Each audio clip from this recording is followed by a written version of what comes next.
Hi student, I'm Teacher Rain for today's day. So, kamusta ang lahat ng mga estudyante ko dyan? So, okay naman lahat. So, before we start, let us pray. So, please stand up and lead the prayer, Mr. Romeo. In the name of the Father, Son, Holy Spirit.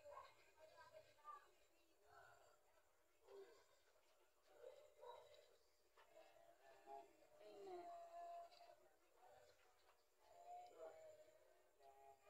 So, before we start, check your attendance. Instead, you say present, you say ako, si, pangalan nyo, pogi or ganda lang. Miss Ana, Mr. Roberto, Miss Juliet, Miss Liza,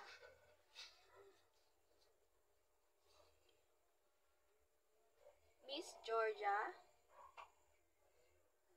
So, lahat naman is present. So, we have a motivation. So, I present a motivation which is a jumbled letter.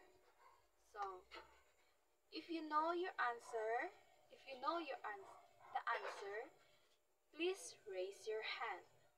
So, this is the first jumbled letter to our motivation. Yes. Miss Juliet. Oh, the monitor. Yes. Very good.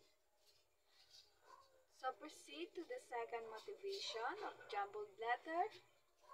Oh, Miss Georgia. Oh, the mouse. Very good. So, for the third jumbled letter to our motivation,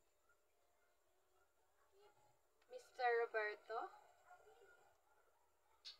the keyboard. Oh, very good, Mr. Roberto. So, to our fourth motivation jumbled letter, Miss Liza, hard disk drive. Very good. So, to our last motivation,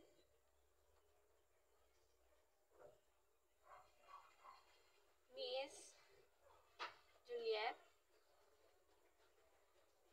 the motherboard. So, alam naman natin yung mga topic. Parang alam na natin ang topic natin eh. So, our classroom rules, which is respect. Because my classroom is respect dahil gusto ko irespeto nyo ako, magrespetuhan tayo sa buong araw ng ating discussion. So, yun. So, we proceed. So, sino nakakaalala sa ating previous lesson? Oh, Mr. Roberto.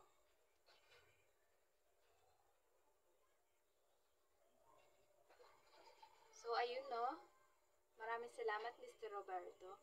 So, naaalala pa pala ni Mr. Roberto ang ating previous lesson.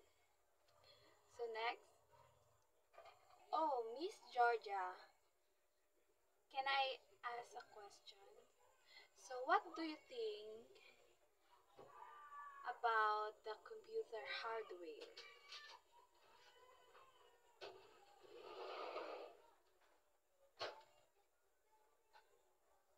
So, thank you, Miss Georgia.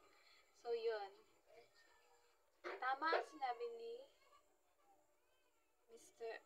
Georgia, which is, ang computer hardware is may iba't ibang component and may mga function siya, no? Like, yung motivation natin na monitor, mouse, keyboard, hard disk drive, motherboard, and anything. So, the end of our lesson is able to identify the different parts of computer hardware. Pangalawa is demonstrate proper handling and care of computer hardware components. Pangatlo is appreciate the importance of computer hardware. So, proceed. For activities, I will divide you into 3 groups, which is you may practice handling various components of the hardware. So our criteria, knowledge is 50%, organization is 30%, and the timeliness is 20%. So the total is 100%. So 1, 2, 3.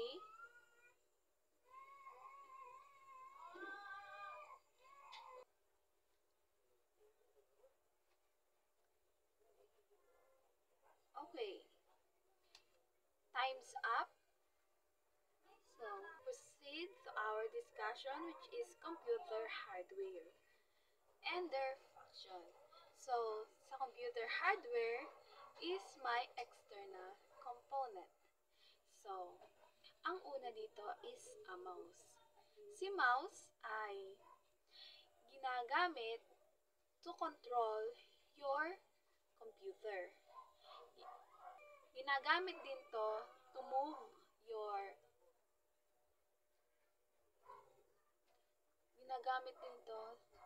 your computer sa kapag nagbukas ka ng computer, lagi tong ginagamit, which is si mouse. So, second is si monitor. Kung meron tayong mouse, meron tayong monitor. Yung ginagamit natin para makita yung mga software na nakapaloob doon sa monitor. May data and mga images na nakadisplay or mga information sa isang monitor. Pangatlo, keyboard, kalimitan natin nakikita. Si keyboard. Si keyboard is kalimitan natin, lagi natin nakikita dahil kasama ito sa component ni computer. So, ito yung may mga letter para makapag-type tayo. Keyboard is may mga letters, numbers, or any pa dun sa nasa keyboard. Makakontrol natin yung isang computer.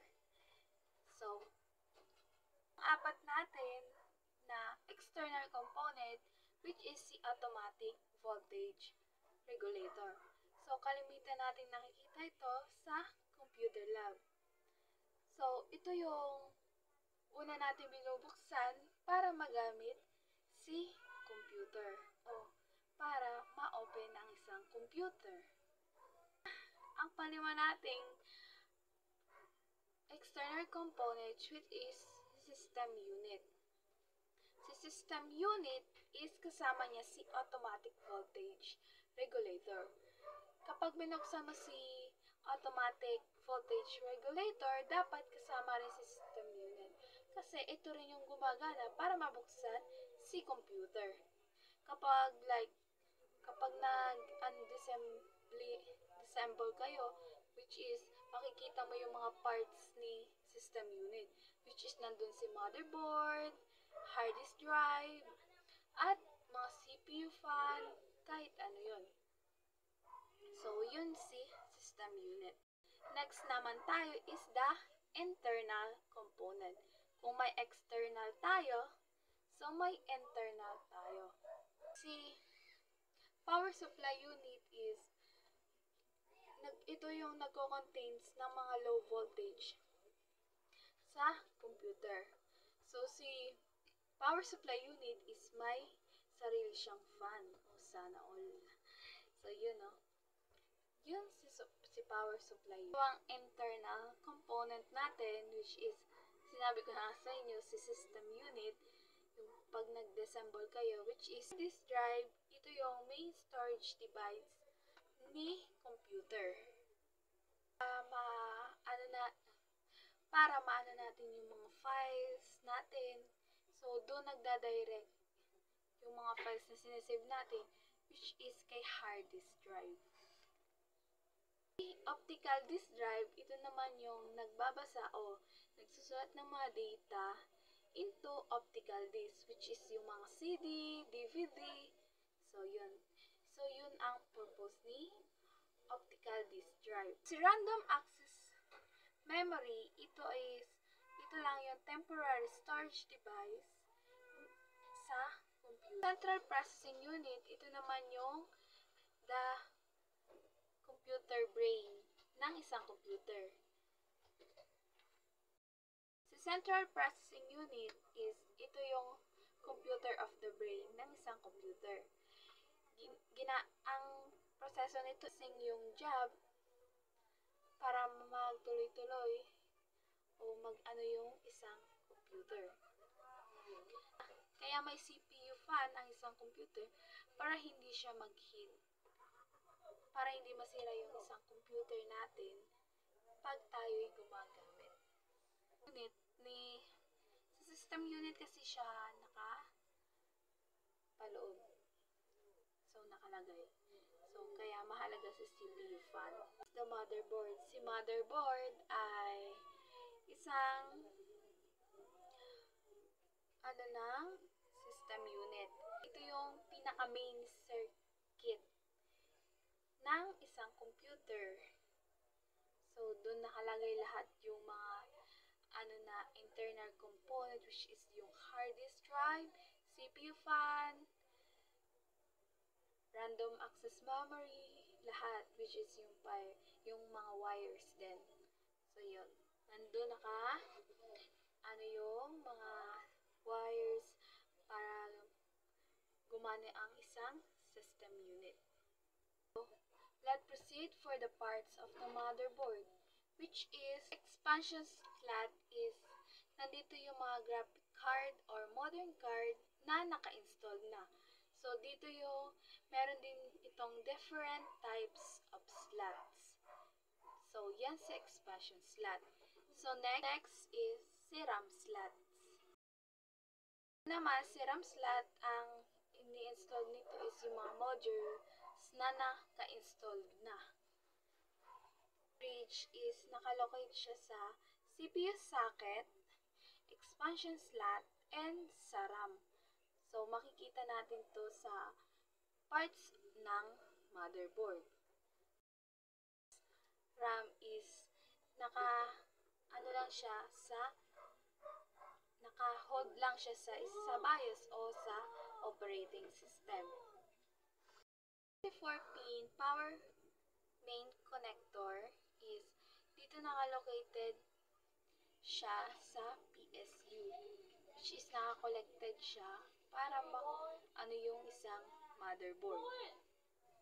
Mr. Romeo, in your own perspective, what is the benefit of the computer hardware? For your opinion.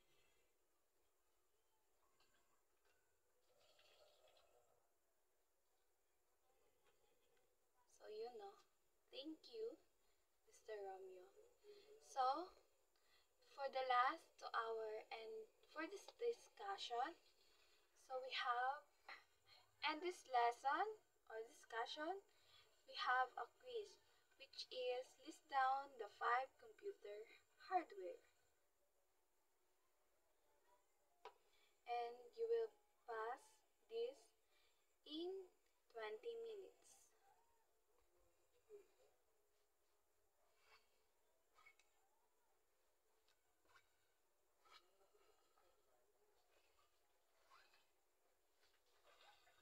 So, yun na. So, pass your quiz and we will end this class. So, thank you for your cooperation, students, and goodbye.